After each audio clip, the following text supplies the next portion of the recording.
Good evening, everybody, and welcome to another episode of Winged Octopus. I'm Tyler here alongside Tanner and Tess. How are you guys doing tonight? I'm wonderful. How are you boys?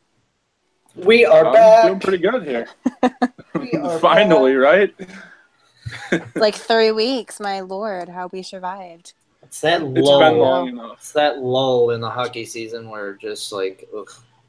It's like the Nothing's Sunday happening. of like hockey season where it's like just dragging. Yeah. It's like coming. It's the Sunday of hockey before football season, because during football season, there's literally no hockey at all on Sundays. And then after football season, they have that stupid Sunday morning game or whatever it is. The noon game, get it right on NBC. Anyways. We're going to rant. We're going to rant. We are. But real quick, before we get to our mailbag, we are going to rant. There are some things that need to be said. And there are some things that there are thoughts on our minds. But I am going to kick it to Tyler to start off his rant because he has been eager, texting our frickin' group chat for the last 3 days, talking about how he wants to rant on this podcast. So, Tyler, you go right ahead and get down to business. Buckle up, everyone. Here we go. I'm going to try not to go crazy, but, you know, this drives me insane. So the notion that people are basically saying that the Red Wings have no chance for the next 5 or 6 years, the notion that they're the team that's farthest behind in Detroit, the notion that literally the future is bleak, the articles that keep coming out that saying, you know, what was it, dark ages for the Red Wings? Okay, let's pump the brakes on this fucking shit, okay? So basically what I'm trying to say is, okay, do I think this team's going to win the Stanley Cup next year? No. But this is the NHL. Anything can happen. I mean, now you have to have superstars to win a Stanley Cup for the most part, you know, unless you're the 2011 Boston Bruins. But for the most part, like, anything can happen in the NHL. Okay, Pittsburgh was probably a wagon. You know, they were going to go to the finals last year. But did really anybody pick a Nashville team that was 16th seeded to go all the way to the Stanley Cup final, even though they had some talent? So here's what I would say. And this is basically just goes back. Like, okay, how can you sit here and tell me that a team has zero chance going into the season? Like, that's basically what some of the people in this damn fan base say, that they have no chance going into this season. None at all. And I just don't buy it. I really don't buy it. The team just won the Calder Cup. You know, now that's not the end-all be-all. I understand that. But the team just won the Calder Cup. You have 3 budding young stars. Now, I'm not going to sit here and tell you they're superstars, but if 1 or 2 of them become superstars, maybe you have something. Larkin, Mantha, Athanasiou. Don't sit here and tell me that the future is bleak when you have guys like that. A team that has a bleak future is a team like the Vancouver Canucks a few years ago, when they had aging superstars like Henrik and Daniel Sedin and Ryan Kessler, and you know, they had Roberto Luongo in net. I mean, I guess they had Corey Schneider, but like, that is a bleak future. That team hasn't gotten out of their own way. New Jersey Devils haven't gotten out of their own way. Don't sit here and tell me the Detroit Red Wings have no future at all. That's all I'm saying. My problem with those articles that keep coming out came after the offseason. Like, they came out in late July, early August. Oh, should Detroit, you know, do this, do that? Should they have a full teardown? Where the fuck were y'all writing these articles a year ago? Where were y'all writing this article all the way back in March when we missed the playoffs? Nobody was writing these articles up until after the offseason was over this offseason. So everybody keeps jumping on this bandwagon that, you know, whether their future is bleak, I get that. But they haven't been saying any of this for 3 years, going back to when they traded for David Legwand at the deadline, going back to when they signed Steve Ott in the offseason. Signing these aging veterans, these bad contracts. Nobody said anything about their bleak future up until now. That's what bothers me is everybody jumping on that bandwagon right now, talking about their future. It's almost like this is just the kind of the comparison that I came up with. People have been saying, the Red Wings are gonna be old. They're not gonna do. They're one of the youngest teams in the NHL now. You realize this? Mm-hmm. I mean, I don't have stats to back this up right now. I'm going to be honest with you. But they have young players. They have a lot of young players. Who's old now? Don't tell me nobody. Who's old? Tell me who's old besides Zetterberg, Erickson, Cronwall.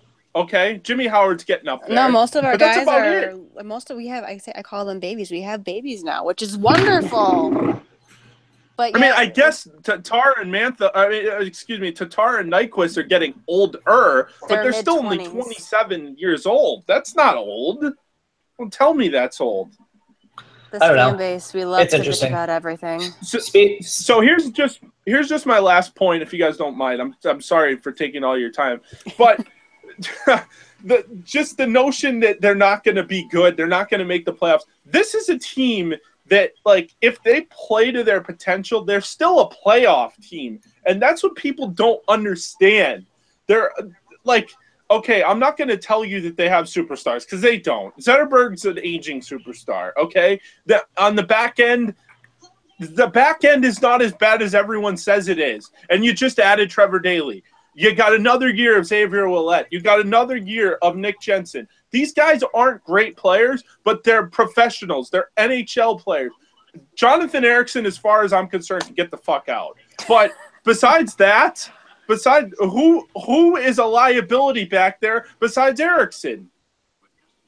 I mean, DeKaiser was bad last year. But, like, you guys see what I'm saying? Like, who is, like, putrid out there for the Red Wings besides Jonathan Erickson? Nobody. So, like, I don't understand where this notion comes from. Maybe you guys can help me, because I don't understand it. If they play to their potential, they are a playoff team. Are they going to do noise in the playoffs? Probably not. But it benefits you to make the playoffs because you have players like Larkin, Bantha, Athanasiou, Jensen, Bertuzzi, Russo at some point, Peter Mrazek if he ever gets his head out of his ass. Like, you have young players. And Danny DeKaiser at 27 years old can still get better. These articles that keep coming out, oh, he's the player, he's a bad player, the Red Wings signed him to a bad contract. Let's see. It was 1 year. That's all I have to say. No, I agree. I think also what Tanner said, it's the off season. These people are freaking bored out of their minds. They got to think of something to write. So how can we piss off a fan base? Let's just trash their entire organization.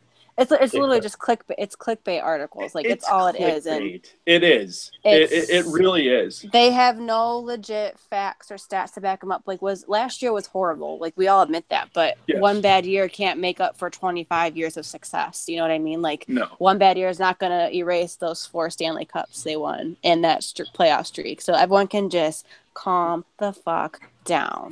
Well, let me just add another thing. Go right ahead. So the 25 years to the playoffs is impressive, of course, right? And, the division titles and the going to the finals 5 times, all of that. There should have been more. A lot of people don't say this. There should have been more. I know this is going to sound really greedy.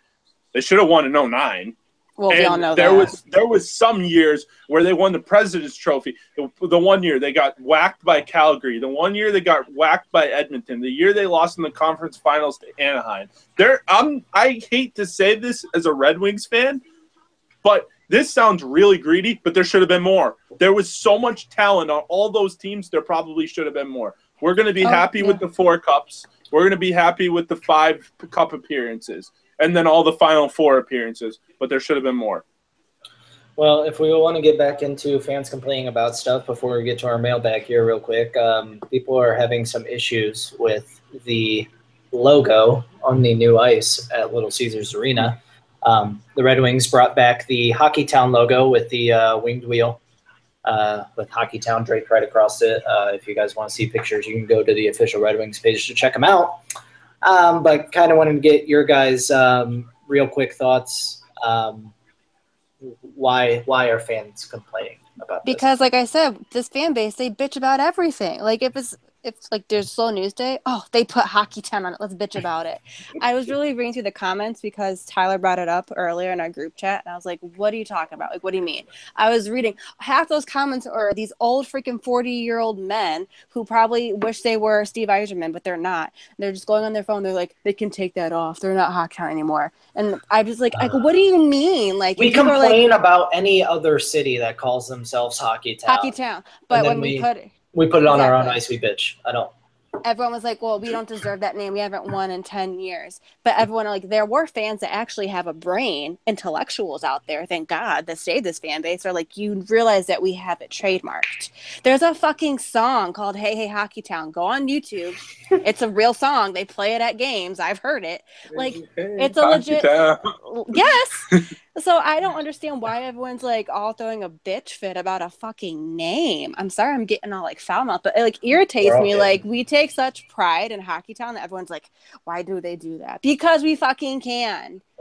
Like, no other team won 4 cups in 15 years. Like, come at me. I'll fight you. Like, I don't understand why people are getting so pissed. Pisses me off to see people getting pissed off. That's what I think. Tyler, so what do you have to say? what don't I have to say about this? You know what? There could be a team that goes all the way to the Cup Finals and loses in Game 7, and this fan base would say, "Oh, they're not good enough. Tear it down. Let's rebuild it. Let's rebuild it from the ground up." Oh man! Is there a fan base that bitches and whines and moans about everything? Like, because we're still little brats. Detroit sports are that way. It's because we follow them. I think we nitpick because we follow them. I'm sure there's a lot of other fan bases that do it. We just don't follow them like that. So right, okay, so we specialize in nitpicking. So I will be the first to tell you that Red Sox fans nitpick and bitch and moan and groan and everything about everything. Every little thing Red Sox fans find a way to bitch about. But we're not doing a baseball show. We're doing a hockey show. So basically all I have to say about this is, okay, you want to bitch about it. What do you want in the ice? You want the wings, like they had at the Joe before they just melted the ice. You want it like that? You want it like it was in the Dead Wing era, like that? Because those teams were losers. Do you want to not celebrate the teams that were great here? Like, I don't understand it. I don't understand it. No, that's I really a good point. Don't.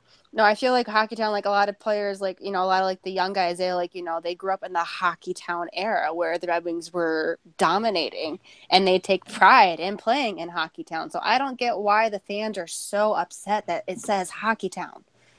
Like, these fans, if I ever saw them, I would like probably punch them. They irritate me. Like, keep your mouth shut. Like, I mean, I understand change, and I understand building a new era and building a new this and that and the other thing. You're building a new arena. What more do you want to switch over the eras? Like, I don't understand this fan base. I really don't. Well, I don't think I ever will. But no, but we still love our boys. So boys of Hockey Town, we love them. So since I think we're all trying to simmer down, let's move on to the mailbag for some happier topics. We'll see. Our first question comes from Twitter. Brian, his Twitter handle is @BBIOLO. I am horrible at names, so I apologize. Anyway, Brian asked, do you think the Wings should sign Yager? I say hail to the no. Anyways, what are your guys' thoughts? I don't want them to sign a guy just for him to chase records. Whether he can still continuously play. I don't, if he doesn't have any more upside than a 30-point season, I don't want him taking a spot of seeing a Tyler Bertuzzi get more ice time or seeing somebody else get more ice time. Again, that'd be my only to stay away from it. Would I like to see Yager wear the winged wheel? Of course, kind of add on to that, to his history. But, I'd probably go against it. Yeah, so I would just ask that person or any of the people that say that, with what cap space? Yes. Realistically, we cannot afford it. Okay, so taking the cap space part out of it, I mean, like, to see Jágr, Jágr's one of my favorite players of all time, and to see him start breaking records in the Red Wings uniform and possibly break Gordie Howe's record of games played, sure, or nice. that kind of thing, that would be pretty cool. It's the same way. I guess we'd like to see Vanek back, but again, it's the same way. If it was the right price, sure, but don't want him taking up a spot of a guy who we kind of like to see grow with the organization. This is not 2009 where we can just bring in these big name hot shots because, what the hell, we can do it. Like, we're at a point where, like, we're desperate to, like, redeem ourselves. Sorry, Jágr, but I don't think he's a puzzle piece for this team. Not in this era. I mean, if it was for $500,000, which is a veteran minimum, I believe. I mean, I don't see why not. But this guy's all about money, so that's not going to happen. No, he'll play in Russia before he comes play in Detroit. Bye. Have fun. Sorry, not sorry. It's on you, Tyler. Okay, so moving on to the second question. Yeah. So this is from my buddy Trav Swag. He's part of us. What's up, Travis? What's up, Travis? So basically he asks, who's going to score the first regular season goal at Little Caesars Arena? We have to add in Whoever wants to go first, go ahead. Well, we have to add in that another one of our members, Michael, said, please, not Sheehan. I think that would be really funny if Riley had a hat trick. Oh man! Well, it's been a theme the last two home openers. We've had people have had hat tricks, so I think that's a good way to kick it off. But then we had horrible seasons. Who do I think will score? Let's have Larkin start off his season right. I'm okay with that. That's what I'm gonna hope for. Just knowing our luck, somebody's gonna score that we won't want to score. Ericsson's gonna hit 16 skates on his way into the goal. Don't say that. And it's gonna get deflected off the new boards at Little Caesars Arena and hit off the butt of the goal. Something stupid like that's gonna happen. I'll take helmet. But I'm not trying to speak those bad things into existence. Let's go. I'm gonna go out on a limb here. I wanted to say Tatar, but I forgot that with his surgery, he won't be there. So he may be ready. He may be ready, actually. I'm going to go Franz Nielsen with the first goal at Little Caesars Arena. That's a good one. So that leaves me. So basically, I think, Tanner, you're going to love this one. This is your favorite player of all time. Justin Abdelkader. Justin Abdelkader gets waiting for that. The guy who had the hat lights the lamp at the new arena. We'll go in the opener. Oh my God. All joking aside, I think it would be cool to see Dylan Larkin score it. Yeah, no question.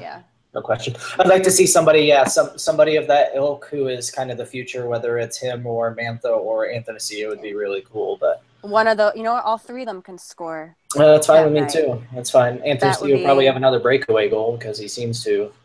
That's totally fine. I'm okay with that. Fine. The fact that we mentioned Larkin, we'll go to our next question here from John at JT Evan 0. He asks, does Larkin take a step back in the spotlight or does he continue to regress? And before I ask you guys to answer, John, we did talk about Larkin on a podcast or two ago. If you have checked that out, you can go listen to that. We kind of talked about Larkin in depth, but wanted to get your guys' opinion. Do you guys think this upcoming season that he answer John's question, does he step back into that spotlight or does he fall back a little bit? I hope he comes back in the spotlight. I'm hoping last year was just a sophomore slump. I feel like all young players go through that. So I'm hoping he learned a lot from like our previous podcast, that interview he did with our Detroit's own Brad Galley at his hockey school. He said he feels refreshed, and he changed up some things about his training, gave him some time to relax. I'm hoping that new mindset and that new like training method will benefit him, and he can be the little hot shot that we know he can, and he can be our future. So I'm fingers crossing that he will jump back in the spotlight, because we need him to desperately. Yeah, so I think he's definitely going to jump back in the spotlight. I think he's a special player, and special players tend to rise to the challenge. He played a lot of hockey over the last few years, so I'm sure he was probably a little bit tired, and I hope he rises to the challenge, and I think he will. I think he's that kind of player. I think he's a future leader at some point. I think he dealt with some more injuries last year than it was led on to believe. I know he missed a few games. I think that was late January, but that weren't disclosed or anything. I hope he steps back into that spotlight, and I think he's working under, kind of learning from guys Zetterberg and even from Nyquist and Tatar, who have been with the team for a few years. Learning from some of those guys will be important for him, and I don't think there's any other guy I'd rather him kind of play under than Zetterberg, or being able to play on that same line as him. Definitely. So there's just one other thing. So he was on a podcast, the Red Wings podcast. I forget what it's called, Red and White Authority or something like that. And he was talking to the host of that show. The guy's name's escaping my head right now. But he was talking with Larkin, and Larkin basically said that he's working on, obviously playing center and everything. And he's been working on faceoffs with Chris Draper all summer long. So, I mean, that's pretty good. I love Drapes. Drapes my guy. Yes. Shout out Chris Draper, if you're listening. You're my guy. I love you, man. That's very nice. Another bromance is brewing for Tanner and former Red Wings. Well, speaking of our old Red Wings, we have some veterans. This next question from Walt. His Twitter name is @BrazilFan91. Walt asked us, will we trade any of our old vets by the trade deadline or off season? I wish, but I don't think it's going to happen.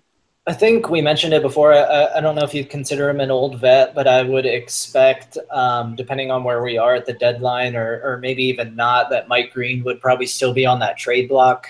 I think still having a right-handed defenseman in today's day and age is important. And I guess we'll see what teams feel right there. I just have a hard time believing just his. We'll talk about him a little more in a little bit, but I have a hard time believing the kind of person that Nick Kronwall is, that Detroit would trade away his contract. I think you'd kind of hope to get younger, to continue to get younger, and maybe if you can get some pieces back for those guys. I guess it's almost another wait and see approach to how the team's doing. Yeah, so, I mean, basically trading the veterans, I guess define which veterans. And Mike Green is definitely an example. And, the one example that I always think of when I think of Mike Green, even if we're in the playoff chases, St. Louis was in the playoff race, and they traded away Shattenkirk to Washington. Yeah. And they still ended up making the playoffs. So, it worked out for them. So, I guess a lot of teams are even valuing, like, their UFAs and just trying to get rid of them, especially, like, St. Louis last year with Shattenkirk. So, it depends on what veterans. But, I would expect Mike Green to get some interest. Aging, I guess – no one's taking any of those contracts, so good luck with that. No one's taking Nielsen. No one's taking Abdelkader. No one's taking Kronwall. No one's taking Eriksson. No one's taking Abdelkader, if I didn't already say him. No one's taking Nyquist, I don't think. Possibly, I guess. But I doubt Eriksson it. Gone. I really doubt it. The only one is find Green. Eriksson a new home? Can we get Eriksson out? I will help. Who wants him? Found wash-up defenseman. Please take him. I don't know.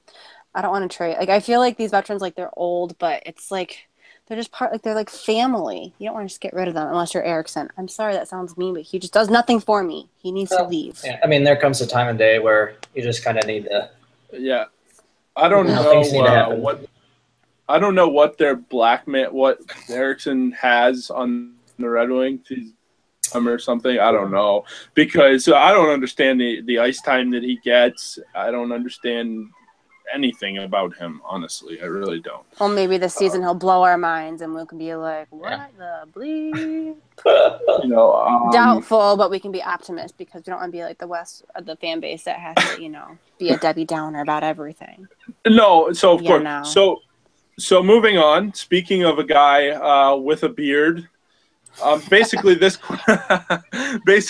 question comes from @RedWings Fan Club on Instagram. I don't actually have your name in front of me, but thank you for the question, Red Wings Fan Club.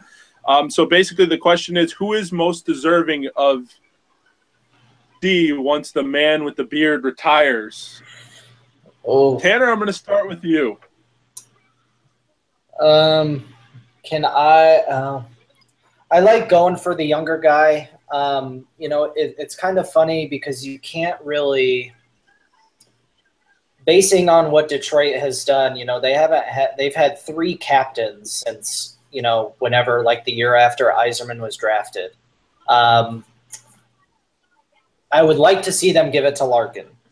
That would be my pick.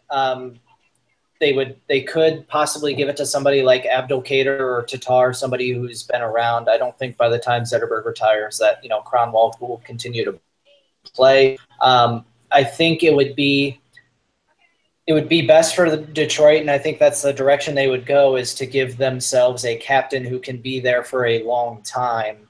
Yeah. And that is who I would think. I don't know if it would be most deserving, because if it would be most deserving, it would be somebody that has been there. However, I think the best situation for them to do is to give it to Larkin. I agree. To go young. Larkin seems like the way to go, but Abdelkader, I know he's not your favorite person, Tanner, but if they were going to go with like experience, I think Abdelkader is first in line, but I don't think they want it to be like a choppy like captaincy, because he's not old, but like he's older than Larkin. I'm sure Abdelkader's days are going to be numbered before Larkin's are. So if you want something that's going to like stick for 10 plus years, I would go with Larkin. I feel like Larkin is that player that has that like motivation, that captain like mindset, like basically like a little Yzerman, which I would totally be fine with repeating because it worked out fabulous for us. So let's just repeat some history, some good history.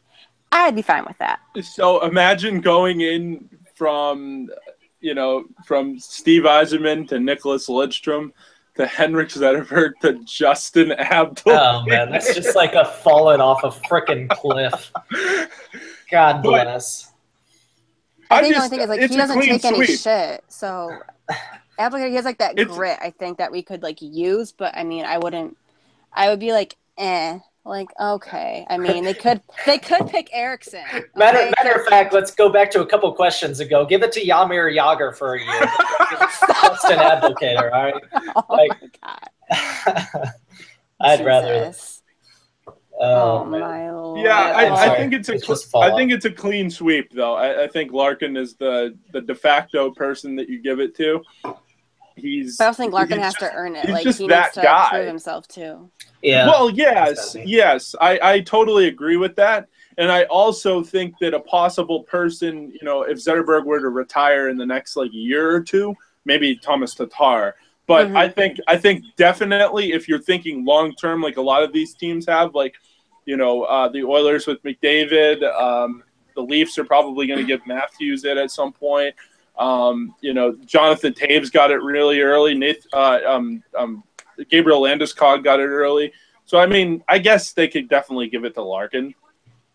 But what I would say too is I don't know if he's going to go from nothing to a C. I think he's going to have to get an A first, and then that would be hoping Zetterberg plays another 2-3 years before Kronwall would hang up the skates, which kind of leads right into our next question.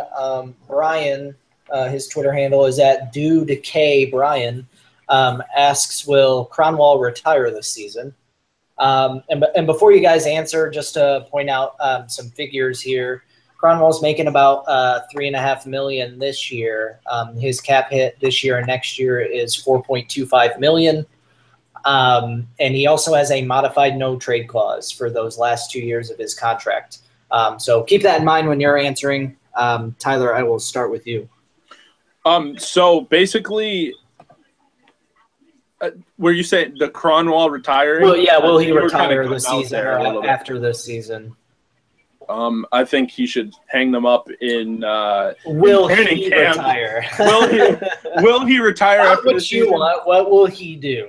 I think he'll retire after this year. I do, because I just think that the legs aren't getting any better.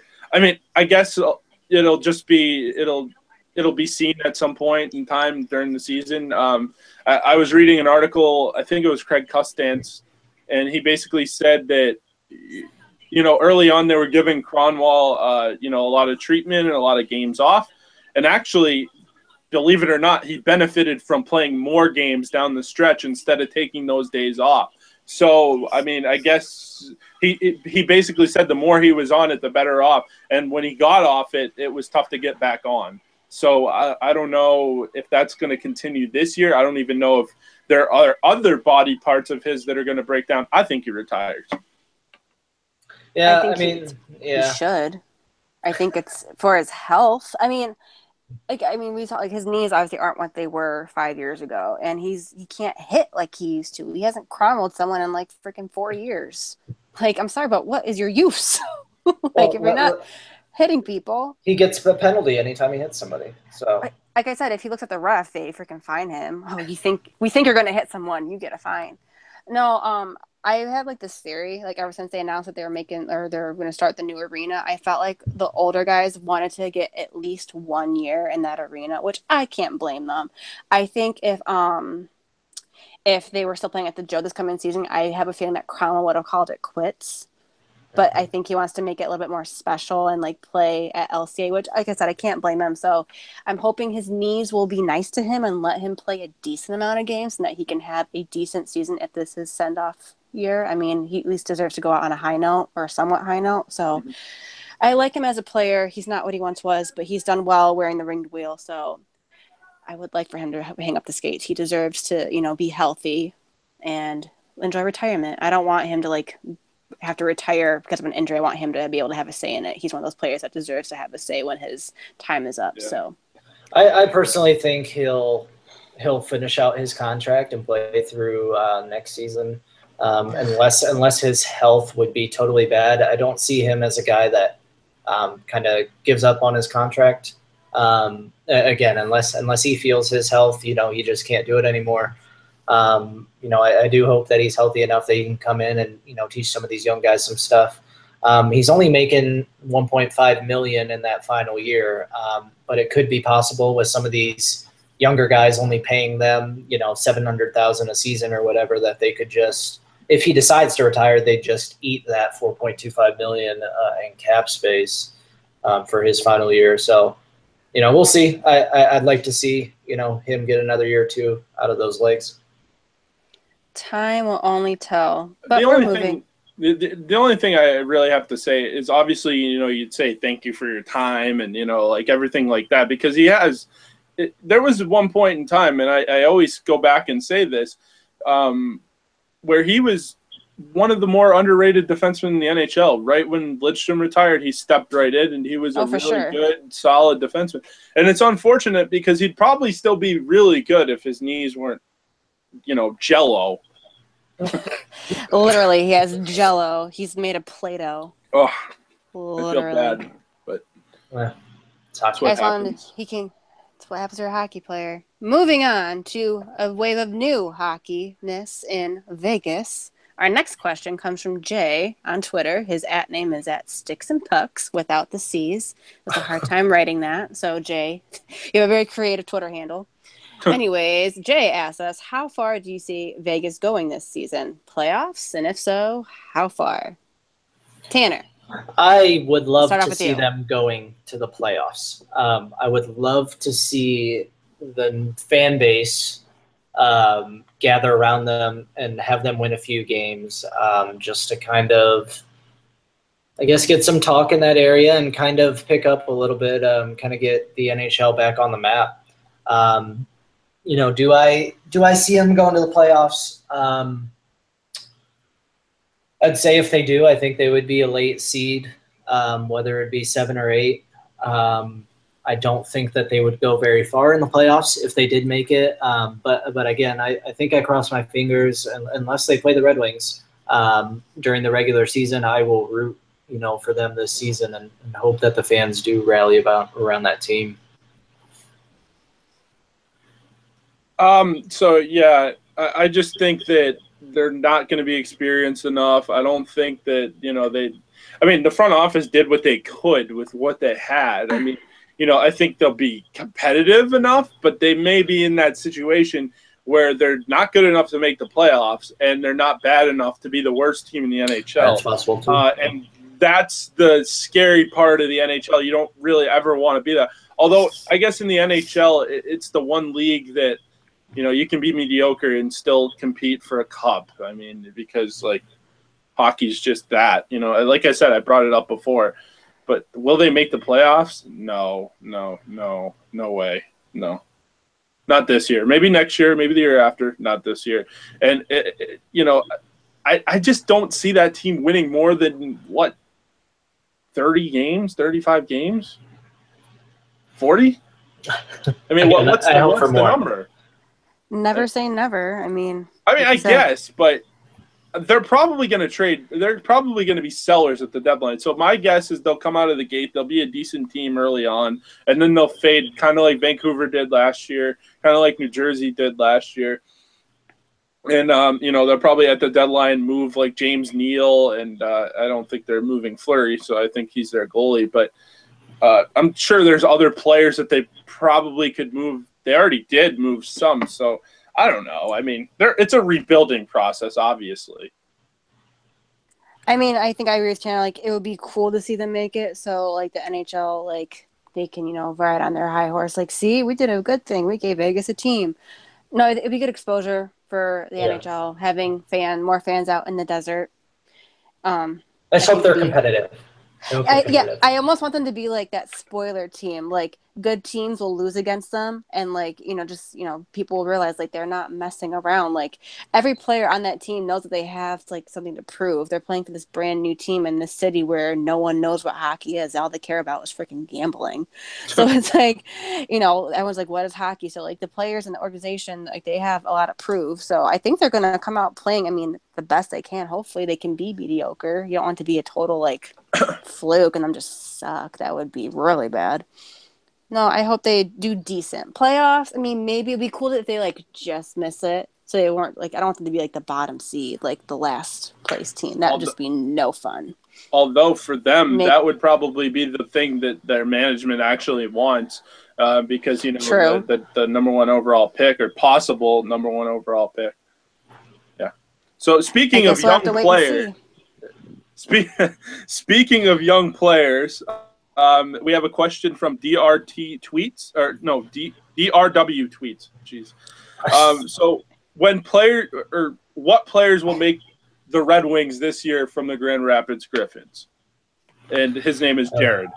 And thanks for your question, Jared. I think we hope that Bertuzzi makes the team. Yes. I think he's kind of he deserves it. He's probably the biggest one that stands out. I think Svechnikov kind of has a chance, and I think a lot of people would like to see him. Those are kind of the 2 bigger names that stand out. I know we have talked in the past about Martin Ferk because he's had some experience and because he's a right-handed shot, and that could help them with their struggling power play. Those would be kind of the 3 I would highlight, Jared. Just kind of looking at coming into the preseason would be Martin Ferk, Tyler Bertuzzi, and who did I miss? Who did I just say? Svechnikov. Whatever. Svechnikov. I can't say his name. We need Svechnikov. I like Laredo too, but I think those are the other kind of 3 I'd focus on. I am all team Bertuzzi. I think he has proven himself. I would like to see him up here. I've been saying it all summer. I think Tyler Bertuzzi deserves a chance. I really hope he makes it. I will go down there myself and talk with Ken Holland. I'll write an essay in MLA format. I'll even do a presentation on why Bertuzzi belongs on this team. But that's who I want up here opening night. Tell you is that they need a surgeon with a scalpel to fix that damn power play. Jesus is what we need. Come on. A surgeon won't be able to do shit. Yeah, well, yeah, it's all basically, up to the big gun upstairs. He needs to help us because Lord have mercy. To me, the player that's going to make this team out of Grand Rapids is obviously Tyler Bertuzzi, okay? But you say that, but this organization does goofy things and they don't always listen to us. So what we think, they don't always do. I think he's earned his wings. I do. I think he's earned his wings. But I guess another or pun intended. I guess pun intended. No pun intended. It's a podcast. Who knows? We're so punny. Oh God. But I guess the one player that like a lot of people don't talk about, like this is a player that I would like to see on the Red Wings.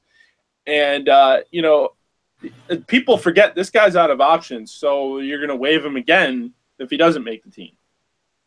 And that's Martin Furt. Out of options? I thought he signed that two-way contract. Am I wrong on that? I thought his extension was a two-way. Yeah, you're right. He did sign a two-way. Because that I think we talked about. I was a little bit surprised that he signed a 2-year deal, and maybe we didn't discuss that on a podcast yet. No, we did. You're right. No, you're right. Okay, so Marty Furt does have options. Okay, so I guess the Svechnikov is another guy, but I think that realistically, you probably want him to be the number one guy, or like one of the number one guys down in Grand Rapids for one more year, and then bring him up. True. Or bring him up if someone gets hurt. I mean, there's no real hurt in that, but no one got hurt by playing too many AHL games. So that's really where I stand. We'll kind of stay with the young players going into this last question, and thank you everybody who did send us questions for this mailbag. We will answer anybody's questions anytime for podcasts, so feel free to keep sending them in. This one comes from Craig at Craig Gansell. I hope I pronounced that right as well. Talking about some other guys in Grand Rapids and how soon will Dan Renoff and Dylan McElrath make their way to the Motor City. All you, Tyler. Do you want me to go first? All you, because I don't know those players. Tyler's kitty on the Grand Rapids defenseman. Yeah. Okay. So I think the main thing that people should take away from this. Okay, Dylan McElrath is a guy that was picked high in the draft. I believe it was in 2010 or 2011 by the New York Rangers. Never worked out. Never really made an impact on their team. Played with Florida. Really never made an impact there. So, I mean, he's a reclamation project. That's basically what I'm saying. Dan Renouf is probably going to be a decent defenseman. I believe he went to the University of Maine. I could be wrong. But long story short, I don't see Mickelrath making the team unless somebody gets hurt or they buy out Eriksson or, something like that. But Renouf next year after, I have no idea. I'm not sure. Really. Tess, anything? No, because I don't know who those players are, and I apologize. But no worries. Whoever's going to be the best addition for the Red Wings, I want wearing the wing grill. If you're gonna knock a bitch out or score some goals, come up here. That's basically how I feel. Craig, I don't think for me that Renoff will be, like Tyler said, it'll probably be another year or two until guys like Cronwall are out the door, or Mike Green is traded, or Eriksson gets bought out or is out the door. When it comes to McElrath, he almost seems like he's that new Brian. He's like Brian Lashoff, a guy who bounces back 16 times between the season. Just because he has experience. He doesn't do anything great. He doesn't do anything, terrible. He's just kind of there. So I would expect in the next year or two for those guys to maybe kind of compete as fringe starters or the seventh defenseman. Before we wrap this up, there's actually a point I kind of want to bring up. I don't think people quite understand this, and I guess I don't know if you guys know this or not, but please. So I was actually looking at this. So we talk about the goalie situation a lot, and rightfully so. It's kind of a joke. But do you guys understand that literally that they have to waive Jared Coro if he doesn't outplay Peter Mrazek or Jimmy Howard, because they're not. Ken Holland said they're not going to carry 3 goalies. So that means that someone can have 6 foot whatever Jared Coro for free, most likely. Does that not scare the absolute crap out of you? I have one word for that. Fuckery. Pure and utter fuckery. That's just how it goes around here. I did not know that. God help us with our goalie situation. It's just a mess. Jesus. I mean, help us out. We have bigger things to worry about than losing Jared Coro. Okay, but Jared, you do understand Jared Coro just, I'm aware. won the Calder Cup. I'm aware. And I am those fickle fans who are going to overreact at everything. Okay, we talked about it at the beginning of this podcast. I'm going to turn into one of those guys. I just think there's bigger issues.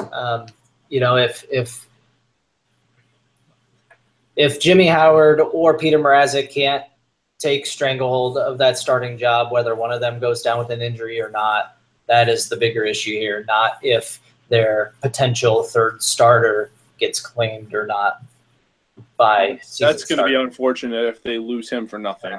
That's all I'm saying. Well, that's true. I think especially because, like we've said in other someone podcasts, will pick him up. Because of the whole Mrazek drama thing, like, little high school girl throwing a bitch fit. I think it is scary because you don't know how this team is going to handle the whole Mrazek thing. Like, is it going to come in like nothing happened? Is Mrazek going to come in, as like a new and changed person, new year, new me attitude? Mm-hmm. Or is he going to have his head up his ass again? So, in that aspect, yeah, it is kind of scary. But right now, everyone wants Jimmy Howard to be the main guy. So I really hope Jimmy's getting his shit together because it's all on him. Or we are fucked. Last thing. Andreas Athanasiou still has not been signed. Yes, we know. And there's still no update, really. I don't like that. I really wish they would just get it over with. We probably won't have something until the end of the season or mid-season, unfortunately. Lord. You mean the off-season, right? You don't. End of the season or mid-season. If they were to somehow create... They need to have somehow him to create cap space before... If they were somehow to create cap space before... Well, training camp should be a prime they place need for to them have him signed for training camp. Otherwise, I guess he could hold out, but he's an RFA, so they have to do something. And apparently, he doesn't want to play ball with them. So I don't know. I don't blame him. I don't understand what his leverage is. What's his leverage? Okay, good, big deal. You scored a lot of you scored a decent amount of goals. Take the damn bridge contract, shut up, and play. And then, then when it comes to time to bet on yourself, show us you're worth the whatever million you're going to get. He gets half the ice time as other guys, so it's hard for him to show. He has great games, and then he sits. I think he'll get more this 4 year. minutes of ice time in the final, 30 minutes. He might have the mindset too that Tatar kind of, fought for what he wanted and got it basically. So Anthony C is probably thinking, well, if he can do it, I can do too because I play just as well as he does. I don't know what goes on behind those closed doors. I would probably smack a bitch because they don't sound like babies. I hope they work it out. They have to, because if we don't end up keeping him, I will hurt somebody. But before we end this show, we have a little reminder and announcement. I'm sure you guys have heard on our previous podcast, and if you follow us, like you should be, on all of our social media, there is a golf outing that we are sponsoring that our wonderful other member of Winged Octopus, Michael Scott, has organized. So he sent us a little message for me to share with you all. So be prepared. I'm probably going to butcher some names. As usual, I apologize. So let's do this. The Winged Octopus is a proud sponsor of this year's Andrew Gulch Memorial Golf Outing, taking place this Saturday at Bedford Hills Golf Course. Beginning at 11:30, registration and check-in will occur to kick off what is sure to be a fantastic day. We will be bringing you live feed coverage and many pictures from the event, courtesy of our own Michael Scott. He's also our walleye reporter and writer. And he also sent a list of what's going to be happening, the fun events that will be taking place. a golf skill contest, a putting competition with a hockey stick putter. That will be interesting. Mini golf, on-course hockey challenge holes, silent auction of many hockey and non-hockey items, raffles of hockey and non-hockey items, dinner after golf, and a golf ball launder to the hole. Apparently, it's a t-shirt cannon for golf balls. Good thing he put that in parentheses. And a handful of those events will have prizes, so fun stuff. For a complete list of auction items, visit the Golf Outings website at gulchmemorial.com. And some big items that I think will catch everyone's attention. They have signed jerseys from the following NHL players: Detroit's own Ted Lindsay and Danny DeKeyser, Columbus Blue Jackets' Nick Foligno, and Pittsburgh Penguins' Ian Cole. What else do we have? In addition to those events, you may well end up with a former or current Toledo hockey player in your group. Confirmed players for the outing are Toledo Walleye forward Evan Rankin, a.k.a. Mr. Walleye, former Toledo Gold Diggers netminder and Turner Cup champion Ted Tucker, fellow Gold Digger and Turner Cup champion Doug Mahood. I hope that's how you say it. Players who have stated they will likely be in attendance: current Toledo Walleye forwards AJ Jenks and Shane Berschbach. I really hope I'm saying that right. Finally, I believe that's how you say it, yes. Well, bless. I finally got one. Finally, players who have been invited to the event: former Walleye players Kyle Rogers, Jared Nightingale, Michael Leone, Chris. Hey, I know them. They're from my hood. I went to high school with one of them. Anyways, that's nice. And Alex Globke. Again, hope I'm saying your name right. And finally, lastly, so I can shut up, if you are unable to attend this event but still wish to make a donation, then consider donating to the Muscular Dystrophy Association at www.mda.org. Do that. We here at Winged Octopus are very proud to be part of this event and hope that you will enjoy what we have in store for you this weekend. To stay up to date on the action, be sure to follow Winged Octopus on Twitter and Facebook, and live streams will be on both of those platforms. Whew, boys, Michael will be in attendance for that, as well as Kenny, who is also a part of Winged Octopus. They will both be in attendance at that event. So please do say hello if you guys get a chance to make it out there. Yeah, if you're in that Ohio State, that Ohio, Michigan area, definitely go check it out. AKA Toledo. Yeah. Yeah. Well, I mean, I guess you could be anywhere in Michigan or anywhere. And make the trip. Detroit It's area for a good anyways, cause. Make the trip. Yeah, it's for a definitely great cause. We're glad to be a part of it. For sure. So the last thing I need to bring up here is we're excited to announce that we have actually formed a sponsorship with Howie's Hockey Tape. So they are offering 10% off of any purchase on their website.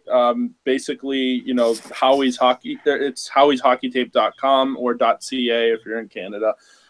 The promo code for us is going to be Winged O with a capital W, capital O. And you can follow them on Twitter at Hockey Tape. They got some of the best tape I've ever used in my life. You can buy pucks on there. They have some apparel that's pretty cool. So definitely check them out. And we definitely appreciate them signing on with us and us, signing on with them. So we're looking forward to some good partnership or good sponsorship with those guys. And lastly, a big thank you to our followers who send us these questions. I always say thank you a lot, but it means a lot that you guys want to interact with us and you actually want to hear our opinions, because I'm sure we kind of sound crazy sometimes, but we love entertaining you all. And we love knowing that you guys want to hear what we have to say. So thank you, followers. We love you. Listen, I'm the crazy one. Yeah, nobody debate that, Tyler. Lord. And if you don't think so, just rewind back to the podcast. In the first 3 minutes, you'll see what I'm talking about. Lord. I can't. Literally can't. That's all we have tonight for Tyler, or for Tanner, Tess. I'm Tyler. I thought you were going to leave me out of that just because of my last comment. Hope you guys have a great night. You can follow us on Twitter. Wait, we got to shout out our Twitter handles. You're getting ahead of yourself. It's okay. I'm getting ahead of myself. Tess, please shout out your Twitter handle. My Twitter handle is at TMDudleyXO. And Tanner. My Twitter handle is at TheOtherTSwift. Mine is Tyler_Sealey, Sealey, not Lyley. Okay? Get it right. Got it. All right. So, for Tanner and Tess, I am Tyler. Hope you guys have a great night. And stay classy, Hockey Town. 1.